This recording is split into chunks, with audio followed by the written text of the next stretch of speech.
Bonjour, Jésus-Christ est Seigneur. Je n'ai pas besoin de montrer mon visage. Nous avons besoin de la parole et pas mon visage. Ok, que Dieu vous bénisse, Jésus-Christ ou rien. C'est la parole de Dieu ou rien. Donc, je vais parler de mari de nuit, femme de nuit. Vous voyez ce verset-là. La délivrance se trouve dans ce verset-là. Pour mari de nuit, femme de nuit, la délivrance se trouve dans ce verset. La délivrance ne se trouve pas dans les rues, dans un marché, mais prenez une décision ferme. Ok? Dans le jeûne aussi, il y a des délivrances qui se trouvent dans le jeûne et prière, dans le verset et dans l'application de la parole de Dieu dans notre vie. Lorsque vous appliquez ce que Dieu dit dans votre vie, ben vous serez aussi délivré. Donc, je viens juste d'écouter une de mes vidéos et pour la délivrance du mari de nuit ou femme de nuit, lorsque vous remarquez que les esprits, vous remarquez que vous êtes en train de faire des rapports sexuels pendant votre sommeil, cela veut dire que la présence des esprits impurs sont présents. C'est là il faut savoir que les démons, les esprits impurs sont là. C'est une façon, je répète encore, parce que je pense que je n'ai pas dit cela dans mes vidéos. Je viens d'écouter une de mes vidéos qui est vraiment riche et je n'ai pas trop appuyé sur ce point qui est lorsque vous remarquez que vous êtes en train de faire des rapports sexuels dans votre sommeil, dans votre rêve, c'est là il faut savoir que la porte est ouverte, les démons sont rentrés. C'est une façon d'être conscient que les démons sont présents, quoi. C'est la présence des esprits impurs là qui font ça. Ça veut dire ils sont des milliers. Ça veut dire il y a une porte qui est ouverte. Ces démons là sont rentrés. Sinon, s'ils ne sont pas là, vous n'allez pas voir ça dans votre rêve. Vous n'allez pas rêver de cette façon. Vous n'allez pas... Vous comprenez un peu ce que je veux dire. C'est une façon. Ça veut dire s'il y a une maladie qui est là, vous allez avoir la fièvre. S'il y a une maladie qui est présente dans votre vie, dans votre corps, pour que la maladie puisse se manifester, vous allez voir la fièvre. Lorsqu'il y a la fièvre, on vous dit de prendre le médicament pour la fièvre, pour que la fièvre puisse s'abaisser. Ok? Pour que la fièvre vous quitte. Donc, on prend le médicament de la fièvre d'abord et après, on traite la maladie. Donc, c'est un signe. Quand vous allez remarquer, la fièvre, c'est un signe de savoir que vous êtes en train de tomber malade ou bien vous êtes malade. Donc, c'est ça au fait. C'est lorsque vous allez remarquer les rapports sexuels dans votre rêve, c'est une façon que Dieu, il est en train de vous montrer que les esprits impurs sont là. Ok? Les esprits impurs sont là. C'est une façon que Dieu veut vous montrer que la porte est ouverte. Et comment faire pour que les choses là partent? C'est la parole de Dieu. Il faut être conscient. Prenez la parole de Dieu. Ben, chez moi, ce n'est pas... Bon, le jeûne et la prière, chez moi, c'est pas ça qu'il faut utiliser. Parce qu'il y a d'autres démons là. On utilise le jeûne et la prière. Mais ça, les démons les rapports sexuels, c'est comme dans les rêves. Ça, c'est une façon de vous montrer que la porte est ouverte. Que Satan veut prendre le contrôle de votre âme. Ça veut dire, c'est comme un signal, c'est comme un signe, c'est comme ça vous prévient, c'est comme l'alarme qui est en train de sonner. Faites attention, les démons sont présents, c'est par là que vous pouvez, moi c'est ça, c'est par là. Si vous sentez les rapports sexuels dans les rêves, c'est par là. C'est un signal. C'est par là. Il faut savoir que, oh, attention, la porte est ouverte.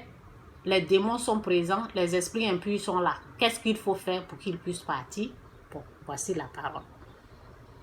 Mais je vous le dis, à vous qui m'écoutez, aimez vos ennemis. Faites du bien à ceux qui vous haïssent. Il faut appliquer ce que je viens de lire là. Bénissez ceux qui vous maudissent. Priez pour ceux qui vous maltraitent. Si quelqu'un te frappe sur une joue, présente-lui aussi l'autre. Si quelqu'un prend ton manteau, ne l'empêche pas de prendre encore ta tunique. Donnez à quiconque te demande et ne réclame pas ton bien à celui qui s'en empare. Ok.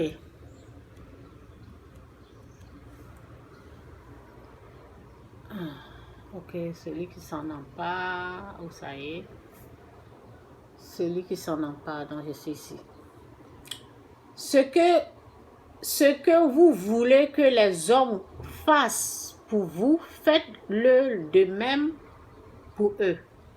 Si vous aimez ceux qui vous aiment, quel gré vous en saurez-on? Les pécheurs aussi aiment ceux qui les aiment. Si vous faites, voici ça. Si vous faites du bien à ceux qui vous font du bien, quel gré vous en saurait-on? Les pécheurs aussi agissent de même. Et si vous prêtez à ceux de qui vous espériez recevoir, quel gré vous en saurait-on? Les pécheurs aussi prêtent aux pécheurs afin de recevoir l'appareil. Ok.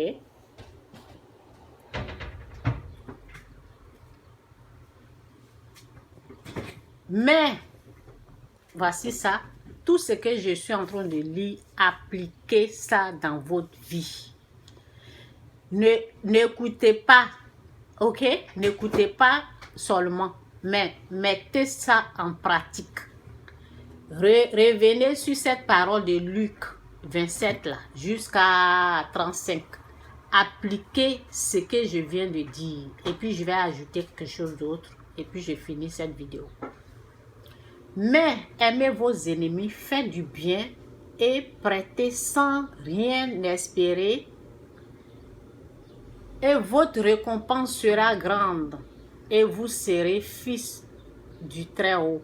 Car il est bon pour les ingrats et pour les méchants. Ok? Bon, qu'est-ce qu'on doit retenir ici? Si quelqu'un te fait du mal, on revient ici à la première parole. Mais je vous dis à vous qui m'écoutez, il y a les gens qui n'écoutent pas Dieu. Dieu, dans sa parole ici, Dieu parle à ceux qui l'écoutent. Celui qui ne l'écoute pas là, ben, c'est pas pour lui. Cette vidéo-là n'est pas faite pour ceux qui n'écoutent pas Dieu. Cette vidéo-là est faite pour ceux qui écoutent Dieu. Mais je vous dis à ceux qui m'écoutez. Bon. Mais je vous dis à vous qui m'écoutez, excusez-moi, aimez vos ennemis. Ton ennemi là. Parce que, au fait, lorsque tu sens des choses comme ça là, c'est parce que la colère est rentrée. C'est une histoire de colère, c'est une histoire de tu es fâché et puis bon, tu as dormi avec la colère et cela ouvre la porte aux esprits impurs de rentrer dans ton corps, dans ton âme, dans ton corps et prendre possession de ton âme. Donc, pour éviter ça, c'est ton ennemi qui t'a fait c'est ton ennemi qui peut t'énerver, c'est ton ennemi c'est quelqu'un qui t'a énervé, ce sont les ennemis qui font ça, ok? Donc, mais Dieu, dans sa parole, dit, aimez vos ennemis, faites du bien à ceux qui vous haïssent. Ça veut dire, on prie. Celui qui nous énerve, celui qui nous persécute, là, il faut prier. Même dans la famille, en tout cas, parmi les amis, prier plus pour... C'est une façon de fermer la porte aux esprits impurs. Quand tu pries pour ton ennemi, quand tu bénissez ceux qui vous maltraitent et priez pour ceux qui vous maudissent. Ok? Il faut appliquer